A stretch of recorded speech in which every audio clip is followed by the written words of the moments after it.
Quand tu souffres, tu crois souvent que tu es en train de perdre. Tu regardes ton cœur s'effondrer et tu te dis que c'est un échec. Mais laisse-moi te dire une vérité que personne ne crie, parce qu'elle est trop nue pour ce monde qui joue la force. Tu n'es jamais aussi proche de ta propre libération que quand tu fais face à ta douleur, sans fuir. On t'a appris à éviter ce qui fait mal, à détourner les yeux, à te distraire, à remplir chaque silence. Mais tant que tu fuis ta douleur, tu la transportes partout avec toi. Tant que tu la refuses, elle gouverne ta vie depuis l'ombre. La douleur non traversée devient tension dans ton corps, chaos dans ton esprit, fermeture dans ton cœur. Mais si aujourd'hui tu t'arrêtais, si au lieu de courir, tu t'assoyais à côté de ta peine comme on s'assoit auprès d'un vieux maître, car c'est ça la vérité brute. La douleur n'est pas l'ennemi, c'est le dojo invisible,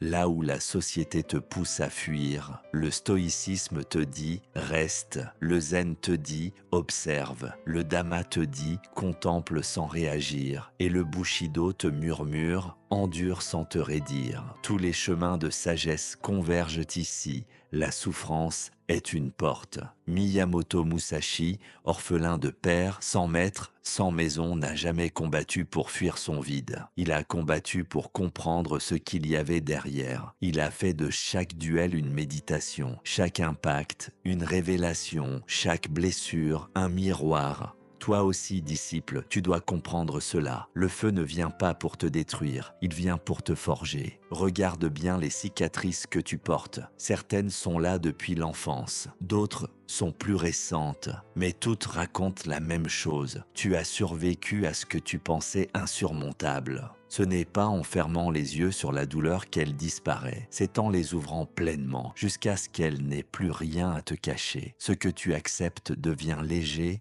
ce que tu refuses devient poison. Alors, change de posture. Ne dis plus « Pourquoi moi ?» Dis plutôt « Que vient-elle éveiller en moi ?» Peut-être que cette rupture, cette perte, ce vide est une invitation. Peut-être que la vie, en te retirant ce que tu aimais, te rend disponible à quelque chose de plus grand. La vérité, c'est que tant que tu n'as pas souffert consciemment, tu vis à la surface. Ce n'est pas dans les jours faciles que l'on découvre qui l'on est, c'est dans la nuit, c'est quand tout brûle, c'est quand tu es seul, face à toi-même, sans distraction, sans applaudissements, sans masque. Le samouraï qui tremble au premier coup n'a pas encore compris, mais celui qui reste calme, même quand le sabre siffle à un doigt de sa gorge, celui-là a déjà traversé le feu de l'intérieur. Il ne craint plus rien parce qu'il a fait la paix avec sa douleur. Regarde les moines des temples zen. Ils méditent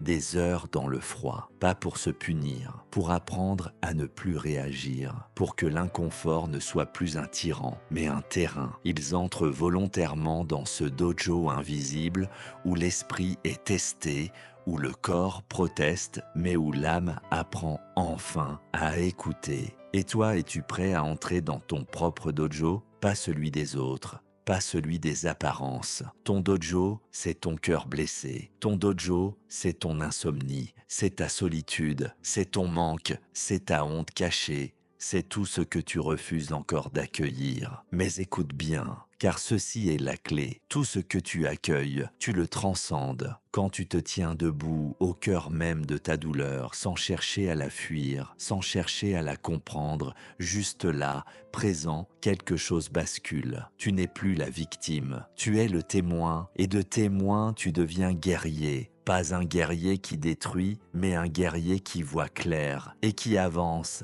Alors, laisse couler les larmes s'il le faut. La lame ne devient pas tranchante en évitant le feu. Elle le traverse encore et encore, jusqu'à briller sans haine, sans peur. Toi aussi, deviens cette lame. C'était l'âme du sage. On se retrouve très bientôt pour aller trancher de nouvelles vérités, mon disciple.